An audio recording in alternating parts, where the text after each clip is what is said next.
अस्सलाम वालेकुम नाज़रीन, आइए नज़र हैं देश की राजधानी नई दिल्ली और उत्तर प्रदेश से कुछ खास खबरों। आप सभी का स्वागत है सच न्यूज में। आइए जानते हैं उत्तर प्रदेश और देश की राजधानी से कुछ खास खबरें।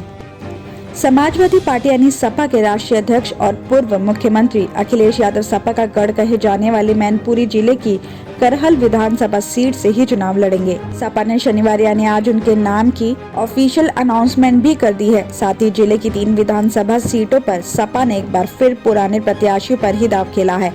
इसमें से 2 इस समय में सपा के टिकट पर विधायक है तो वहीं एक पूर्व विधायक है। आपको बता दें कि सपा ने मैनपुरी से सदर विधायक राजकुमार यादव को और किशनी से विधायक ब्रजेश कठेरिया को विधानसभा चुनाव में अपना प्रत्याशी घोषित किया है। तो वहीं भोगांव से पूर्व विधायक आलोक कुमार शाक्य को प्रत्याशी बनाया है। तो उधर ब्रजेश कठेरिया का टिकट घोषित होते ही विरोध भी शुरू हो गया है। किशनी में सपा कार्यकर्ताओं ने ब्रजेश कठेरिया के खिलाफ नारेबाजी करते हुए उनका पुतला भी फूका है। पार्टी हाईकमान से प्रत्याशी बदले जाने की मांग की है। तो वहीं सपा अध्यक्ष अखिलेश यादव पहली बार विधानसभा का चुनाव लड़ने जा रहे हैं। उन्होंने खुद चुनाव लड़ने के लिए करहल सीट को चुनकर पश्चिमी और मध्य यूपी की सीटों पर पकड़ बनाए रखने की रणनीति अपनाई है।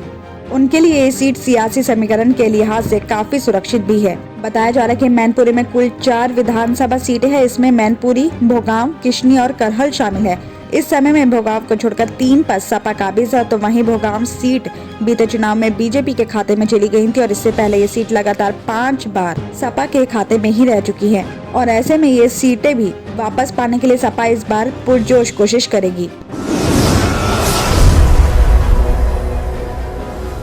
मुख्यमंत्री योगी आदित्यनाथ और उप मुख्यमंत्री केशव प्रसाद मौर्य ने बीजेपी के प्रचार रथ को हरी झंडी दिखाकर रवाना किया है। इस अवसर पर उप मुख्यमंत्री केशव मौर्य ने कहा कि यूपी में अब कोई माई का लाल पलायन नहीं करा सकता, इसलिए जनता की यही पुकार, यूपी मांगे बीजेपी सरकार। उन्होंने कहा कि हम सपा बसपा के कुशासन को जनता के बीच ले जाएंगे और जनता में समर्थन भी मांगेंगे। आपको बता दें कि मुख्यमंत्री योगी आदित्यनाथ ने कहा कि यूपी में पहले लोगों का पलायन किया जाता था, लेकिन अब अपराधी पलायन कर रहे हैं। उन्होंने कहा कि तुष्टीकरण के लिए हमारी सरकार में कोई जगह नहीं है।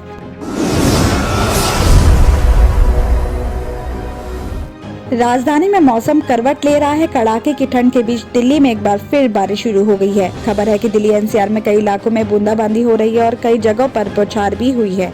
सर्द हवाओं के बीच होने वाली इस बारिश से ठंडक और ठिठुरन बढ़ने की भी संभावना है। देर रात शुरू हुई बारिश रुक रुक कर कई इलाकों में होती रही है और साथ ही राजधानी में इस माहौल की वजह से इस समय भी अंधेरे के हालात हैं और बारिश भी चल रही है। आपको बता दें कि कल मौसम विभाग ने येलो अलर्ट जारी करते हुए तेज हवाएं चलने के साथ बारिश की संभावना भी जताई थी। बारिश होने की वजह से अगले 2 दिनों तक न्यूनतम तापमान में वृद्धि भी होगी और ठंड से हल्की राहत भी मिल सकती है। साथ ही आपको ये भी बता दें कि मौसम विभाग के मुताबिक शुक्रवार को अधिकतम तापमान सामान्य से 2 कम 19.6 और न्यूनतम तापमान सामान्य के बराबर 7.6 डिग्री सेल्सियस दर्ज किया गया। साथ ही सुबह कोहरा भी छाया रहा तो दिन में निकली धूप की वजह से लोगों को सर्दी में हल्की राहत भी मिली। साथ ही मौसम विभाग का ये भी अनुमान है कि शनिवार यानी आज आसमान में बादल छाए रहने के साथ 30 से 40 किलोमीटर प्रति घंटे की रफ्तार से हवाएं चल सकती हैं। साथ ही गरज के साथ बारिश की भी संभावना है। वहीं अधिकतम तापमान 16 और न्यूनतम तापमान 11 डिग्री सेल्सियस के आसपास रहने का अनुमान है। तो विभाग के मुताबिक ये भी बताया जा रहा है कि बारिश का असर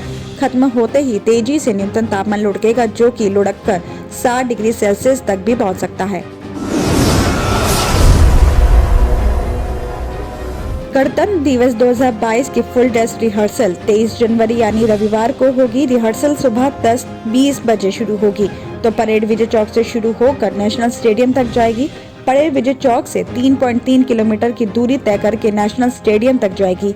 26 जनवरी को भी करीब करीब यही अरेंजमेंट रहेगा। दिल्ली पुलिस ने लोगों से आग्रह किया है कि अगर वो संदिग्ध वस्तु देखे तो इसकी तुरंत पुलिस को खबर दें। बताया जा रहा है कि 23 जनवरी की फुल ड्रेस रिहर्सल को देखते हुए दिल्ली 22 जनवरी को रात 11 बजे के बाद विजय चौक, रफी मार्ग, जनपथ आदि मार्गों को बंद कर दिया जाएगा। साथ ही 22 जनवरी यानी आज शाम 6 बजे से लेकर 23 जनवरी को फुल ड्रेस रिहर्सल खत्म होने तक राजपथ पर विजय चौक से इंडिया गेट तक ट्रैफिक पूरी तरह प्रतिबंधित रहेगा। साथ ही दिल्ली ट्रैफिक ने लोगों को सलाह दी है कि फुल ड्रेस रिहर्सल वाले दिन सुबह 9 बजे से लेकर 12:30 बजे तक राजपथ पर आने से बचे। वहीं 23 जनवरी को सुबह 5 बजे से लेकर दोपहर 12 बजे तक केंद्रीय सचिवालय और उद्योग भवन मेट्रो स्टेशन भी एंट्री और एग्जिट बंद रहेगी। वहीं संयुक्त पुलिस आयुक्त ने ये भी बताया कि दिल्ली पुलिस आयुक्त ने paraglider, paramotors, hang glider, UAV, US microlight aircraft, remote से pilot aircraft, hot air balloon, छोटे आकार के एयरक्राफ्ट, क्वाडकॉप्टर या एयरक्राफ्ट से पैरा जंपिंग के उड़ने पर राष्ट्रीय राजधानी दिल्ली में उड़ने पर रोक लगा दी गई है और ये प्रतिबंध 15 फरवरी तक लगाया गया है। साथ ही उन्होंने लोगों से ये भी आग्रह किया कि वो धैर्य रखें, ट्रैफिक रूल्स और अनुशासन का भी पालन करें और सभी चौराहों पर तैनात यातायात कर्मियों के गाइडलाइंस का भी पालन करें। दिल्ली और उत्तर प्रदेश की खबरों में आज इतना ही। बाकी देश भर की और तमाम खबरें जानने के लिए देखते रहिए सच न्यूज।